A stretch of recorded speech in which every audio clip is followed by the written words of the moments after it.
Hello, everybody, and welcome to the Reality Gameform Survivor podcast. I'm your host, Colin Connors. My wonderful co-host, Patrick Sullivan, is currently out fighting crime, but I'm here today with the wonderful first boot, Tumber Tina from Survivor Exile Island. Tina, say hello to everybody. Hello! Or as I say in my lumberjack show, yo-ho! Yeah. So, Tina, let's just dive right into it. How did you first get on the show? I was actually sitting in my house in Haywood, Wisconsin, where I lived at that time, watching the Survivor finale when Jeff Probst said, you could be the next, contestant on Survivor. Go to your computers and print out an application now, and maybe you'll be the next contestant. I literally, like a little sheep, got up, walked over to the computer, printed out an application, filled it out. About 2 weeks later, I was doing a Lumber Jill show in Kansas City, Missouri, at a big coliseum, and that's when I decided to make my tape. And my tape was me chopping, sawing, and log rolling. And I first started my big hot saw, cut through a log, and I said, hey, my name is Tumber Tina, and when you pick me for Survivor, I'm going to cut through the competition. And then I took my axe and, I started chopping the log. And then my final thing was log rolling. And I said, if I can't chop through them or, if I can't saw through them or cut through them, I'm going to roll over them. And I log rolled. And it was really kind of a cute little video. Mm-hmm. Well, so you were a fan of the show before you got on? Oh, my gosh, yes. Heck yeah. I loved watching it, and still do. I mean, it's that one. I don't watch a lot of TV, but I kind of love to make it home on Wednesday night. I almost said Thursday. On Wednesday night to watch it, and I know that I can always watch it online, but for some reason, I want to watch it the night that it airs. Well, there's something special about that. There's something special, and especially if you're on Facebook, if you don't watch it the night it airs, the next morning you come on and you see all the spoilers and everyone's talking about it. I have been a spoiler recently, and just like because I've been a spoiler. I have realized to some of my friends in Alaska when I posted something about Spencer when he won a challenge recently, and I'm like, oh my God, that was the closest, challenge, immunity challenge. Thank God he won. And I had friends in Alaska, right? Thanks, because of the time zone. It's like too bad.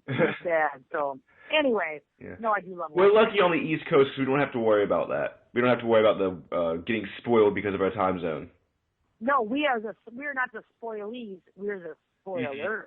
The podcast got in trouble the other day because we posted right after Tribal Council, when Tasha got voted out, we posted a little boot order, and I had a couple people upset about me. Because I just forgot that people on the West Coast sometimes go on Facebook.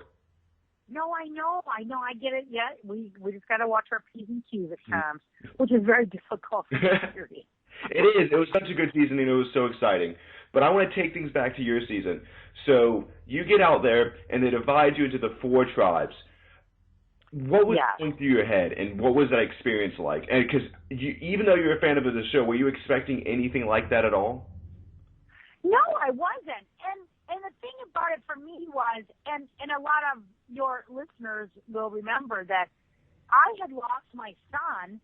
I got picked for Survivor and was 10 days from leaving when I lost my only child in an automobile accident. And I had a lot of people after I went on the show say she went on too early, she this, she that.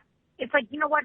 Live your own life and I will live mine. But at that very moment, everybody at CBS said you can come back whenever you want.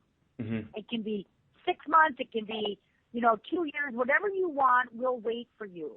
And I decided after several months that I would still like to go play. And I mean, you find yourself in kind of a position you never thought you'd be in when you lose your child. But I decided to go, and when I got there, they, like everybody was telling me, oh, you're really going to like the season, Tina, you're going to like the season. I'm like going, I would have liked the season if I had been on the island with, perhaps a couple different people. Mm-hmm. But they, I felt okay about it. But after I was there for a day, I realized what was going to happen. It didn't even take a day to figure that out. So you kind of knew you were on the outs from the beginning. Well, they all had Southern accents. I was a Northerner. Mm-hmm. I got up in the morning. I mean, as soon as we hit the island, I wanted to get a shelter built. Like, I didn't want to be a strong person. I wanted a shelter. I would have done it whether they had been there or not. Mm-hmm. If you watch me work at my lumberjack show, I work circles around the 20-year-old kids every day. It's just what I do. Mm-hmm. I mean, I wasn't doing anything abnormal, and I even said to myself, I'm not going to do anything different. That's just what I do. So I wanted to build a shelter, wanted to get fire, and I wanted water the first night. And then the next morning we woke up. It's a beautiful morning. You're on an island. To me, if I had landed on that island in some kind of a crash or whatever, the first thing I would do was go around the island. Of course. And find out what's there, what's available to us. Are there fruit trees on the backside? Are there fishing holes that we're going to be able to find? Mm-hmm. And they wouldn't leave. They didn't want to leave camp. So I thought, that's it. It's over. If we lose the challenge, it's over because I'm different than they are. So you knew right that it was going to be you. But what did you think of the very idea of dividing the tribes into older women, older men, younger men? As someone, as a fan of the show, as a player, did you like that kind of twist? I did. I should have been on the older man's tribe.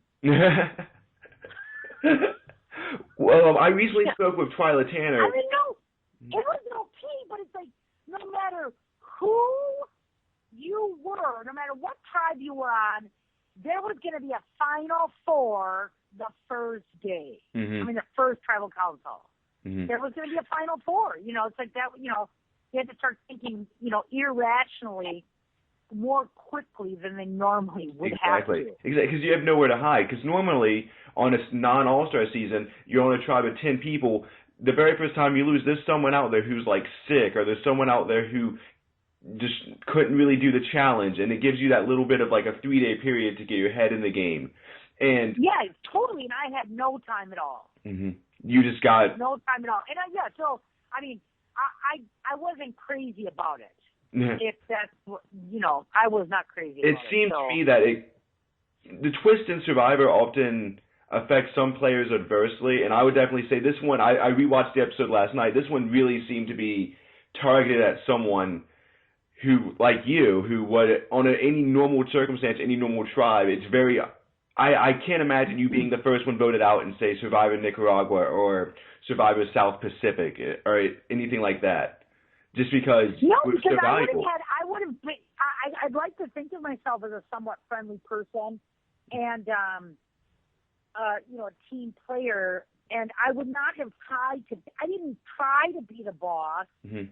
or the leader of our tribe, but when we landed on the island, I actually kind of was like, waiting for someone to do something mm-hmm.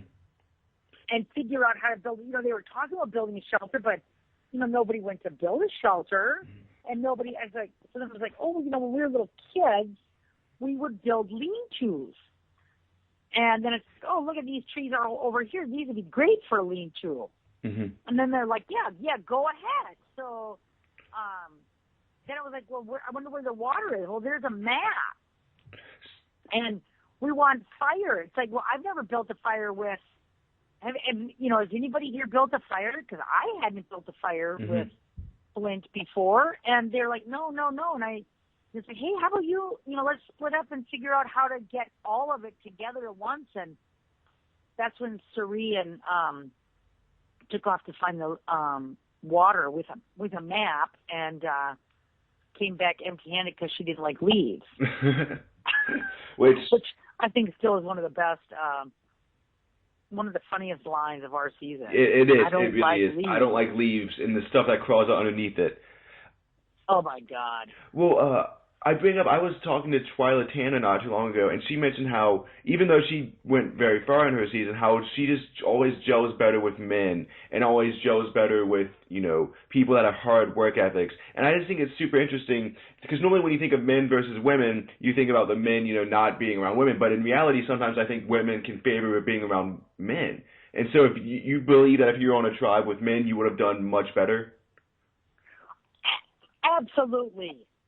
Absolutely. They would have, because, I'm 53 right now, and I'm like the Energizer Bunny every day. People are like, oh my God, you're not. I'm not like that all year, every day, but I have a work season that I have become accustomed to just working my buns off for 6 straight months. I literally charge out the door, lift, cut, burn, this, that, chop, saw, log roll, and I would have been a team member that people would have not gotten rid of early. And I completely agree with that. I don't really see how you would be targeted early, especially you were playing Survivor in one of the earlier seasons when that carried a lot more weight too, being able to hunt, being able to fish, being able to start fire, when that was super important. Nowadays, sometimes it seems like they just vote out whoever for whatever reason, but especially in those earlier seasons, if you could actually survive in Survivor, they cared about that. Yeah, it's like, to me, it's not the game of Survivor anymore. It's who can last the longest. It's totally a social game now. Mm-hmm. And I've had people say, "Oh, it shouldn't be that way." Blah blah blah. You know what? It's Survivor. That's the way it is. Get past it. And this is the way it works.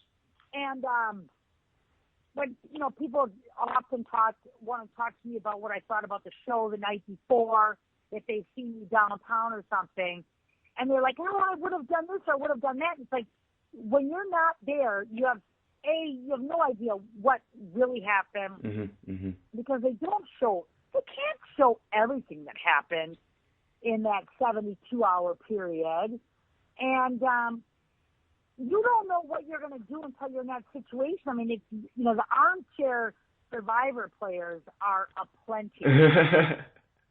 We are. I think but your emotions go whack out there. They just get crazy. Well, would you say that some of the eccentric behavior you showed on the show, was that you or was that the emotions of the game getting to you? Say that again? Some of your more eccentric behavior, like I'm thinking about like when you were playing with the fish, stuff like that, was that just your personality or was that just you being stressed out because you were hungry or tired? What do you mean playing with the fish? When I caught the fish? Yeah, when you caught the fish and you went to pick it up and it tried to bite you and you dropped it and you picked it up and it tried to bite you again? No, it didn't really try to bite me. I just was afraid to kill it. Oh, okay. It was like, I just don't like killing. I will kill. Obviously, I'll kill. I will kill for food, but when a fish jumps at me, it does. No, that's really me. That's, I ran into a spider in a pile here the other day and a snake, and I definitely scream, and I scream loud. I'm a lumberjack kind of a girl, but I don't like spiders and snakes. Well, I don't think anyone really likes spiders or snakes. I think people pretend to do to sound tough. Yeah. No, I've got a kind of a crazy personality. There's no doubt about that. But it's fun-loving and with great energy and with a great appreciation and love for life. Well, that was one of the questions I was going to ask you. You, even though you're an older woman, you had more enthusiasm than half the 20-year-old guys out there. Where does this enthusiasm and love for life come from? I don't know. You know what? I've always appreciated being alive. I always just, I have felt, it's like maybe it's the job I have and I've gotten to travel all over the world and do these really fun and crazy things. But my mother instilled in us at an early age that you should be happy to be here and you should be happy no matter what happens. Like even bad times can be okay. You have to go through those to get to the good times. And after I lost my son, my appreciation for life has grown tenfold. And almost every year it gets better and better and better. Like because once you go through the grief of losing him and you make the choice of how you're going to live your life, there is no changing what happens. You have to take things as they come to you in life, and then it's up to you what you're going to do with it. And I just felt like instead of being, eating for two when you're pregnant or this or that, I started living for two and feeling like I'm going to grab every opportunity I can. And the little stuff that some people stress about, it just doesn't bother me anymore. Well, I mean, it seems to work. You seem to be enjoying every moment. I see you all the time posting on Facebook about your shows and all these cool things that you're up to. I do want to take it back to that very first day when you arrived on the beach. You said a prayer, and I was wondering, what role did you plan on having religion play in your Survivor game? I didn't have a plan of having it play anything. Mm-hmm. I enjoy saying a prayer and feeling like, thankful for what I have. And, I don't get into it with people. Like, I don't care if you call it Jesus Christ or God, as long as you've got a loving person that you're paying attention to in your spiritual life, that's all right by me. But, it was, my spirituality was quite intense at that time in my life. And I did have a church I was going to, and, I just lost my son. I was praying a lot. Like, a lot of it was just to stay alive, not melt, But I didn't have a plan for it. I did not have a plan. It's just what I was doing. Did you have a strategy going into the game? Like, because you saw the show, were you thinking, I'm going to try to align with, like the younger male. I'm going to, maybe try to get like an alliance of 4 and then have an alliance of 5 on top of that? Were you going into the game thinking very strategical, or were you just thinking, hey, I'm going to be myself? I'm going to be myself. That's all I ever do. And I just, I can't change my inside compass. I can't change like what I'm thinking. I can't change who I am. I know that a lot of people, when they go on the show, they do change. It's like, you heard Tony, it's like, I said to my wife, don't do something stupid to lose the game. It's just like, win the game.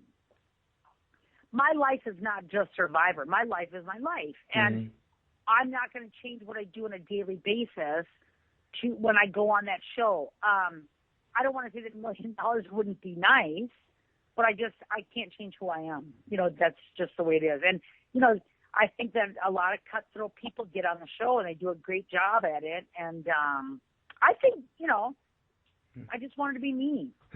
Well, speaking of cutthroat people, you were very much Cirie's first victim. And, I mean, Cirie would play again in Survivor, fans versus favorites, and come incredibly close to winning. What did you make of her, and what was she like? And what's it like seeing someone who was responsible for getting rid of you in the game early on have the kind of Survivor success that she's had? I think it's great for her. There was my mode of thinking, of course, again, as in life, is work hard. And I don't think and I'm not saying just Cirie, I don't like any player who goes on Survivor and doesn't even have to compete in challenges. There's just they just sit by the sidelines and make their way through, not worry, because, they just sit there. They don't make a fuss over there and make a fuss over there. And, I don't like those kind of players, period, on Survivor. But, I'm not that person. Like, I know people who have played Survivor that don't talk to other contestants that piss them off. It's like, it's a game. You got picked to be on it.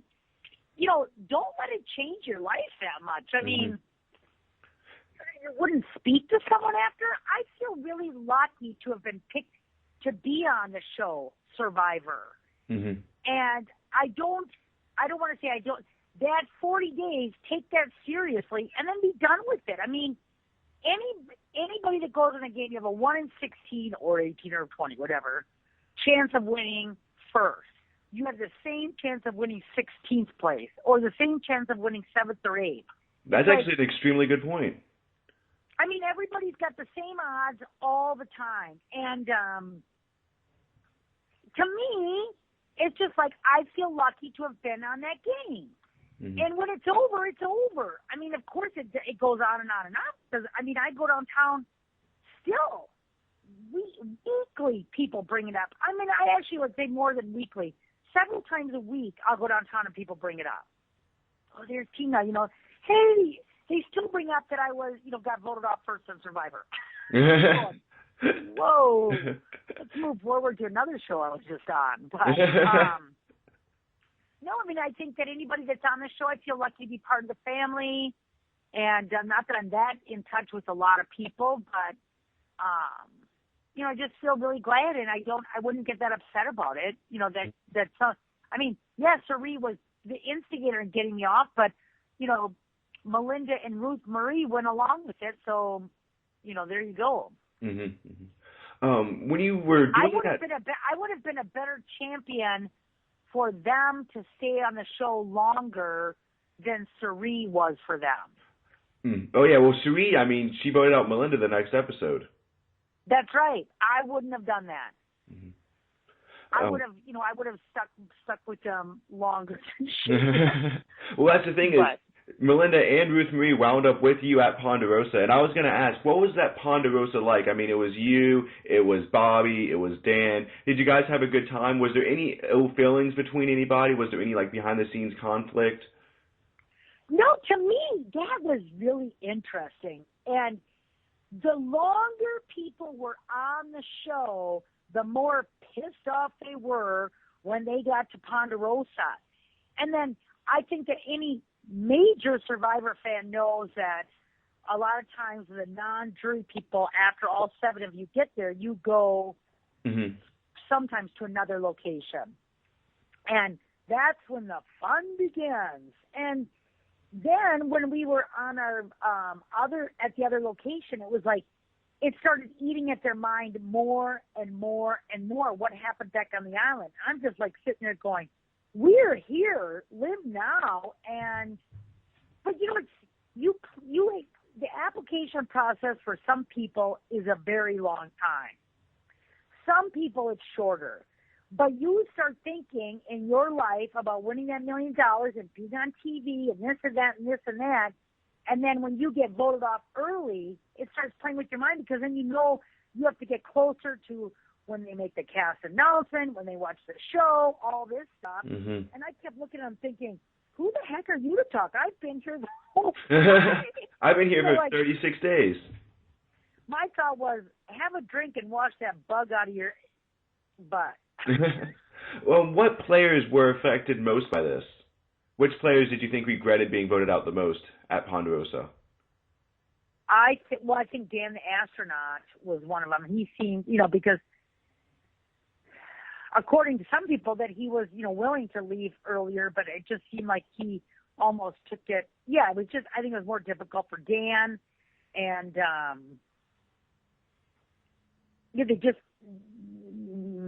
they were just talking. It's hurtful. Mm-hmm. It's hurtful to their emotions. But shoot, I mean,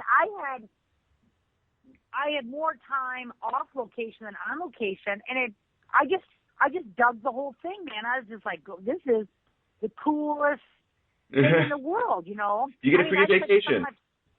I said to some of my friends, here's my advice: get on Survivor, get voted off first, and you get a really nice trip around the country somewhere. Well, that's what Jimmy Tarantino from Survivor Nicaragua said the exact same thing. He got voted out 4th, I believe, and he was saying, it sucks being voted out that early, but I did get to go on, a 3-week vacation. Yeah, I mean, I got scuba certified, went waterfall rappelling, zip lining. Our place was in Costa Rica where we went, and we were on a 3-week-long vacation in Costa Rica. I mean, it was a blast. I had a gas. We were deep-sea fishing. We caught tuna. We were eating sushi and riding bikes and, getting pedicures. It was a blast. And partying. I mean, we had a great time. We had a great time. Dan, Bob Dog and I, and we went out dancing Nico, Nick was with us, and we went out partying all the time. Mm-hmm. We almost kind of had two tribes there too. It's like because Melinda and Misty and Ruth Marie didn't go out that much, but Bob Dog and Nick and I went out every night. You know. Well, that's funny that Misty didn't go out. She was young at the time. She was 24. Who? Misty, that she didn't want to go out. Oh, because she was 24? Well, I'm saying I find that funny that she didn't want to go out. I find it appalling. Yeah. You wouldn't want to go out. Yeah. No, I mean, Misty is one of my. I mean, we're Facebook friends. I chat with her and keep up with her a lot, and she's got a good life right now. And you know, I don't know what they were thinking at that time, but I thought, let's party. You know. What else are you gonna do? Yeah. What else are you gonna do? You know. They had some amazing discos there. Costa Rica. We were rocking. So it was a blast. Okay, I do want to take the conversation back to that immunity challenge. When you saw it and saw the setup for it, did you think your tribe actually had a chance of winning, or were you kind of worried right off the bat? Immediately, the first thing I thought was, we're screwed. If anybody else on my team can't do puzzles, I hate those kind of puzzles. And I'm like a bull. I'll pull anything, I'll push anything, I'll lift anything. And then when we got in the water and I realized Cirie couldn't swim, like I'm thinking, these girls have to realize she can't even swim. Mm-hmm. I mean, they had to help her out to the raft. And then when we jumped in, and it was like they were like, "Who's gonna go down and dive down and unlock the raft?" None of them wanted to do it. Mm-hmm.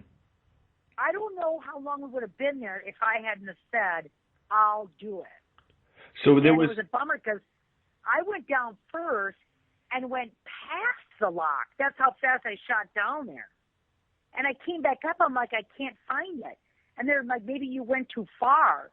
So then I just took my hands and just, felt all the way down there. But, we were in a somewhat good position rafting in there.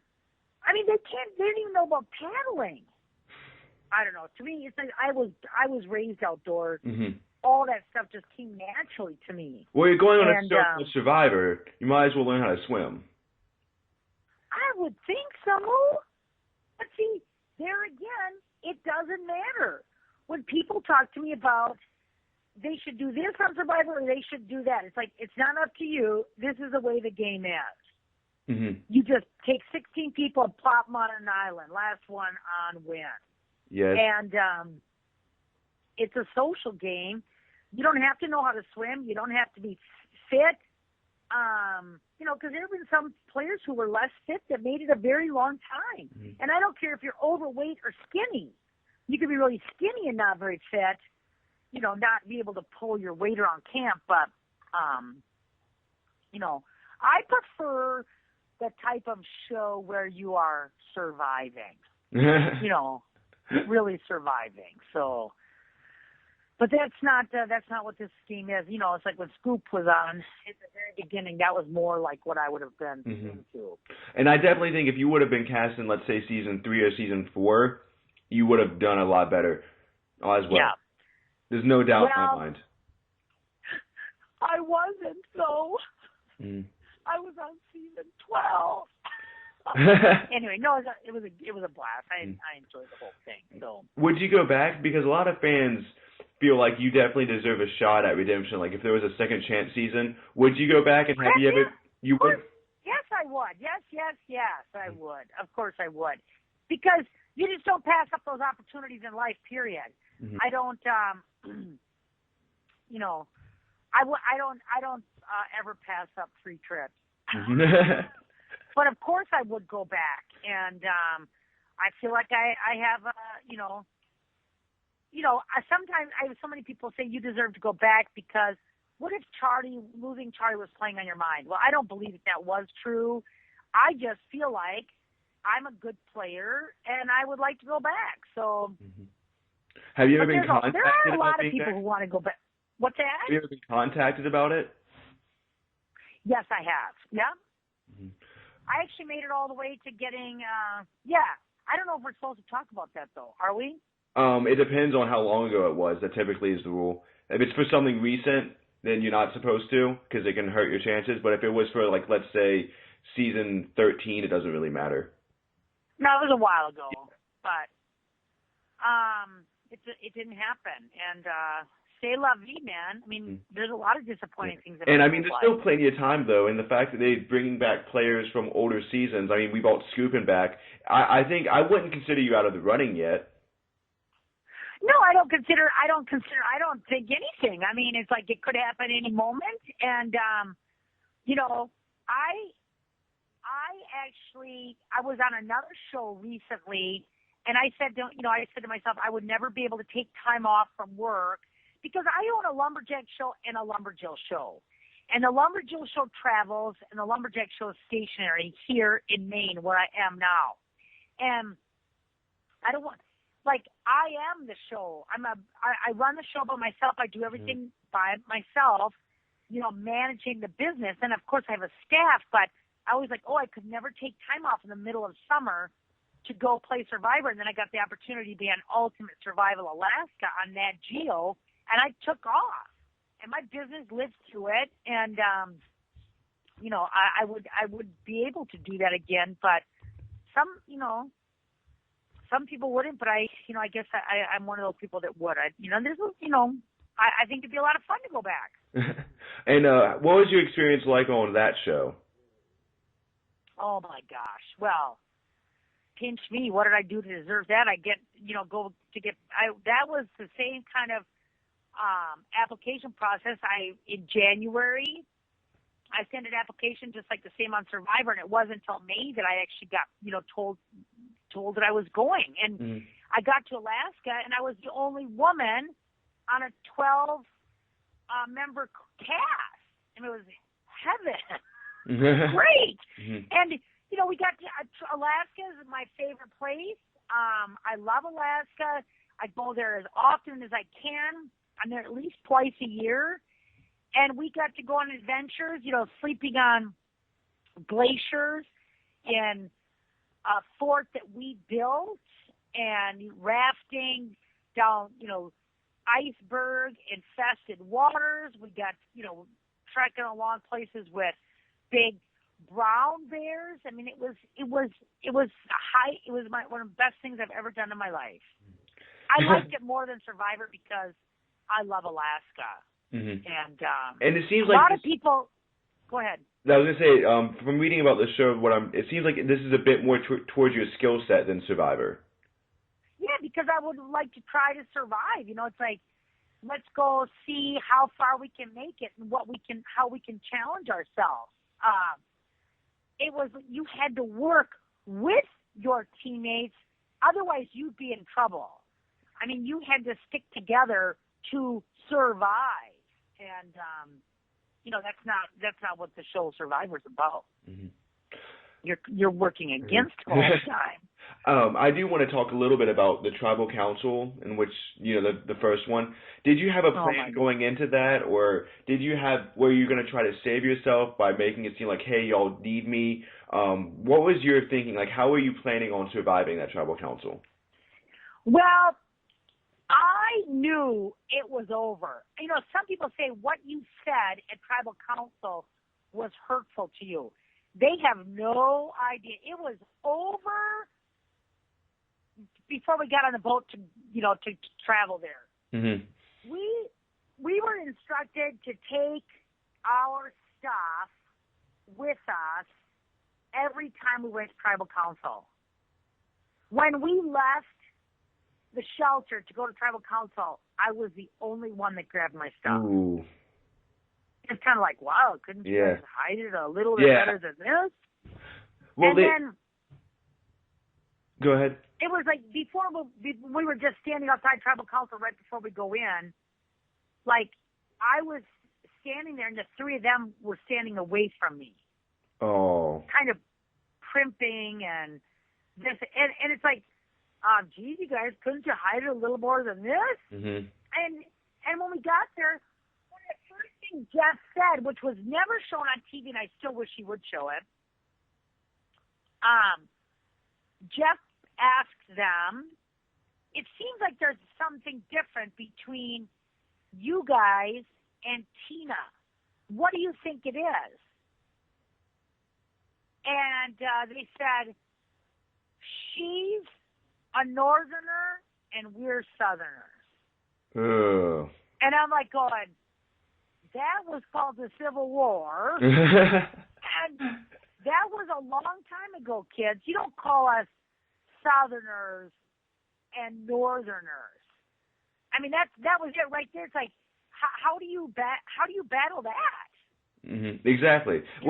A lot of times the show makes it look like that it's a possibility that someone's going home, but as I talk to more and more players, most of the time the person who's going knows they're going.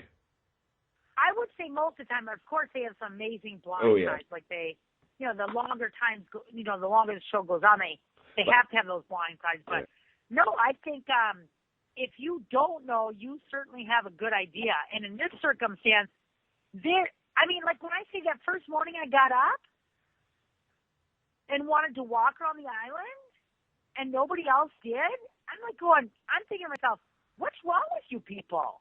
Mm-hmm. We're in Survivor. This is where we figure how to, live the best we can live. We didn't know they were going to merge the tribe the next day. Mm-hmm. And, you take care of yourself. You be the best that you can be while you're out there. And when not one of them moved to go, out to look for food or other shelter or what have you, I thought, this is over. It's like, I knew it was over then, that if we lost the challenge, I was going home. Mm-hmm. So it wasn't a surprise at all to you. It was just kind of like just going through the motions. There was zero surprise. I knew I was going home. And then they edit out of sync. There was a time on my show, it's always kind of bothered me, that they show me sitting looking out at the water by myself, and the girls are kind of like looking, going like, what's wrong with her? Why is she sitting there? But that was all out of sync, and I was actually sitting there thinking, why would I have applied for Survivor, gotten picked, lost my son, made it all the way out here to be with these three girls? Mm-hmm. That's what I was thinking. But they made it look like she's a grieving mother, she's, sad by herself, she shouldn't be here. That was a load of malarkey. I knew right where I was and right what I was doing, but I was with three girls that there was just no hope in hell for me. Yeah, and I mean, that happens sometimes, and as you said, Survivor is a social game, and you were the odd one out, and that's kind of what they do, especially early on. Which is, I wasn't going to cry about it for too long. It's like, that's the way it goes. Mm-hmm. Somebody's going first, somebody's going second, somebody's going third. I just went first. Yep. Now, were there any alliances or friendships or anything that you wish they would have shown on TV that they didn't, besides what we've already covered? No, we weren't there that long. There was nothing. One thing that I wanted them to show on the first night that they didn't show until they had a recap was when I did go to the back of the island that first day, I found oysters back there. And the camera person, when I was by myself on the back side of the island, so I had a camera person. So sometimes they ask you questions, like a confessional type interview. Mm-hmm. And they asked me if I was going to tell those girls about finding oysters. And I said, absolutely not. If they're too lazy or whatever the reason is that they don't want to come back here, I'll just take a little walk and get some energy and, fill up. And on the off chance that they decide to take a walk back there, then that's when I will tell them there's food back there. Do you think that was a bit of bad strategy, though? Because maybe if you would have given them the oysters, you could have done better in the challenge, or maybe that would have created some goodwill. Or do you think you were already dead in the water? I was already dead in the water. There's just no doubt I was dead in the water. Even when I went to catch that fish, it's like I went out tide pool because I thought there might be something stuck in one of those tide pools that we could catch a fish or something, some kind of sea creature. You know, I found snails. You know, like, hey, here's snails. We can eat snails. And I found a fish. It's like, hey, here's a fish. Let's eat this fish. I thought, no, I don't think that revealing my oyster supply in the back would have saved me. I don't think so, anyway. I'm pretty darn sure it wouldn't have. We can always speculate, though. I can write a fan fiction in which you give them the oysters and they turn around and vote out Ruth Marie instead. That's fantasy world. Exactly. I can do a little. I'll write a little fan. I don't know if you noticed, but there are a lot of people who write like Survivor fan fictions, where it's like, what would happen if so and so happened, and I could post a little editorial about what would happen if Tina gave up the oysters. That'd be a funny what little I'm about to say to you is probably going to make some enemies mine, but I have a job. I don't have time to play Survivor Fantasy. It's like, of course, it just. With watching the show in the 60 minutes that it takes for me to watch it, I played my little fantasy game. If you hadn't done that, they might have not done that. That hadn't happened, that wouldn't have happened. And you can go on and on and on and on and on about Survivor like that, but I could do that with my own life. I do that with my own life all day long. That's true. And I mean, if I hadn't done this, this wouldn't have happened. You can sit around and intellectualize all you want to, but what happened has happened. Oh, my God, I could care less what could have happened. It didn't happen. Well, anyways, before we wrap things up, is there anything else you would like to say? Like, is there any final thoughts, anything that we haven't had a chance to talk about that you would like to talk about? No, no, again, it's like I just feel really lucky to even be talking to you, and I feel happy to be part of, you know, the Survivor family, and I think they should have me back on. I mean, there's some people that want to go back on, and others that really should go back. And I completely agree with you, and I know all the other Survivor Super fans. Your name I never not see your name on a Second Chance season. I've never even. I don't know. Well, I don't know. You know what? You never know. Exactly. And anyways, thanks again so much for taking the time this morning to speak with me. I appreciate it. So if anybody wants to see me, come on up to Maine this summer, or look for the Lumberjills on the road. And I'm on Facebook on all my businesses under Timber Tina, and I'd love to have all the Survivor fans come and see what we're doing. And I will post links to that underneath the interview. So any listeners out there, check out Timber Tina's page, and if you get a chance to go to Maine, see her in action. Yo-ho! Anyways, thanks again so much. Thank you. Have a great day. You too. All right. Bye-bye. Bye.